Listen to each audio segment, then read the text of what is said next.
Hey everyone! Welcome back to our channel. Today, we are going to talk about why most self-taught programmers fail, even after going through boot camps. We've seen many people who started out as self-taught programmers and went through the process, but still ended up failing. So, we want to share with you today why that happens. Before we dive deeper, make sure to hit the subscribe button for more tech and coding related videos. Okay, let's get started. Many people set out with high hopes of becoming a self-taught programmer, but end up failing because they don't recognize the little tweaks or modifications that could change their outlook or path. It's important to note that there's a significant difference between someone who dreams of becoming a programmer and someone who executes their dream. It's the same for any role or career path. Many people have grandiose visions but lack the willpower or motivation to follow through with the work and execution required. The first thing that stops self-taught programmers from succeeding is not having a clear path. As a new programmer, it can be overwhelming to know where to start. With so many technologies and career paths available, it's easy to feel like there's too much to learn, which can freeze you in your tracks and make you want to give up. Therefore, having a solid plan and committing to it is crucial to avoid falling off track and quitting altogether. To figure out the right path to take, start by researching online. If you want to become a software developer, spend a lot of time Googling topics such as how to become a web developer or free web developer course. You can find great resources in websites like Free Code Camp and Udemy, as well as on YouTube. Once you have identified your path, it's essential to write it down and set checkpoints along the way. For example, focus on learning HTML and CSS for the next 2 weeks. Then move on to a programming language like Python or JavaScript.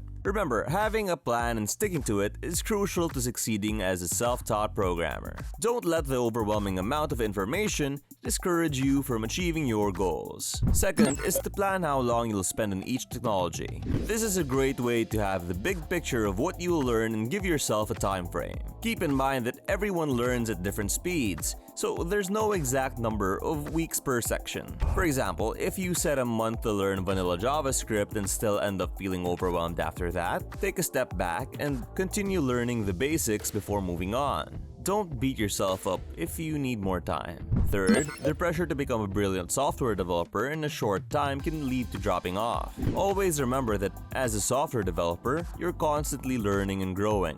Don't try to know everything at once, but develop the skill of being kind and patient to yourself. Speak to yourself in the same way you'd speak to others. Don't force yourself to code if you're not feeling up to it. Taking a step back and being patient is better than giving up altogether. Remember, coding doesn't need to be 24/7.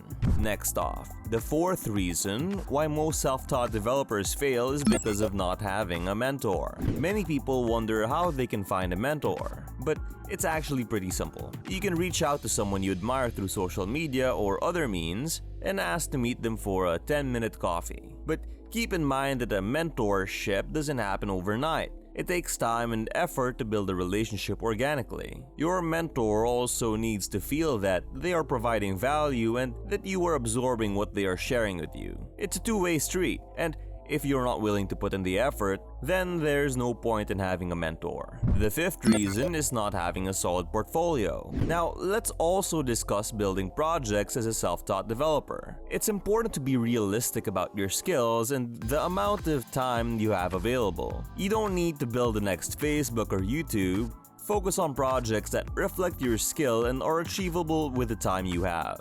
While you can create great projects in a short amount of time, be aware of the potential for them to scale and become more complex. Many people start with grandiose projects that end up overwhelming them and causing them to give up. It's important to set realistic goals and pace yourself. The fifth reason why self-taught developers fail is because they struggle with the job hunting process. You might have reached a point where you feel comfortable applying for jobs and sending out your resume, but you're not getting any responses. It can be discouraging to see job postings that require years of experience and knowledge of multiple technologies. leaving little room for junior developers. It's easy to feel defeated and wonder how you're supposed to get your foot in the door when everyone seems to want 10 years of experience. The mistake we often see is that people are too focused on finding their dream job. While it's great to have high expectations and know your worth, it's important to be realistic and aligned with reality. Your first job as a self-taught developer or anyone starting out is unlikely to be your dream job with your dream salary.